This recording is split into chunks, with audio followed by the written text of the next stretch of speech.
روایت ہے کہ ایک رات ابو جہل لعین یہودیوں کے ایک بہت بڑے راہب کے ساتھ حضور صلی اللہ علیہ وسلم کے پاس آیا۔ اس وقت آپ مسجد حرام میں تشریف رکھتے تھے۔ ابو جہل تلوار کو لہراتے ہوئے بولا، تم سے پہلے انبیاء معجزات دکھاتے رہے ہیں، تم بھی کوئی معجزہ دکھاؤ تو حرمت لات و منت کی قسم تم پر ایمان لے آؤں گا، بصورت دیگر اس تلوار سے تمہارا سر قلم کر دوں گا۔ نعوذ باللہ۔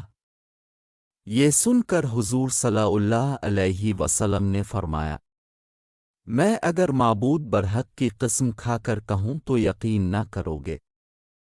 رہی بات میر اسر قلم کرنے کی تو یاد رکھو کہ میری حفاظت کا ذمہ خدا نے خود لے رکھا ہے۔ تم معجزہ اور نشانی دیکھنے پر ایمان لے آؤ تو میں تمہیں معجزہ دکھانے کے لیے تیار ہوں۔ بتاؤ کہ کون سا معجزہ دیکھنا پسند کرو گے؟ ابو جہل سوچ میں پڑ گیا کہ محمد سے کون سا معجزہ طلب کروں جس سے وہ عاجز رہ جائیں۔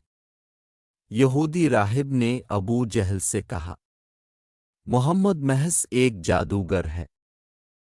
جادو کا اثر زمین پر ہوتا ہے، آسمان پر نہیں۔ محمد سے کوئی آسمانی معجزہ سنتے ہیں۔ ابو جہل نے حضور سے کہا، چاند کو توڑ کر دکھاؤ۔ حضور نے انگشت شہادت سے چاند کو اشارہ فرمایا تو امر ربی سے چاند دو ٹکڑے ہو گیا۔ نصف چاند اپنی جگہ پر رہا اور دوسرا نصف دور ہوتا چلا گیا۔ دیکھتے ہی ابو جہل بولا، چاند سے اب کہو کہ وہ پھر سالم ہو جائے۔ حضور نے انگشت شہادت سے پھر اشارہ فرمایا تو چاند پہلی حالت پر واپس آ گیا۔ یہودی راہب نے یہ معجزہ دیکھا تو کلمہ پڑھ کر حضور پر ایمان لے آئے۔ لیکن ابو جہل نے کہا، محمد کتنا بڑا جادوگر ہے جس نے چاند پر بھی جادو کر دکھایا۔ ابو جہل نے اپنے دوستوں سے کہا کہ شہر کے چاروں طرف قاصد بھیج کر معلوم کرو، اگر انہوں نے بھی شق القمر کا مشاہدہ کیا ہے تو یہ معجزہ ہے، ورنہ جادو۔ قاصد روانہ کیے گئے، وہ جہاں بھی پہنچے لوگوں نے شق القمر کی گواہی دی۔ قاصدوں نے ابو جہل کو بتایا پر ابو جہل پھر بھی ایمان نہ لایا۔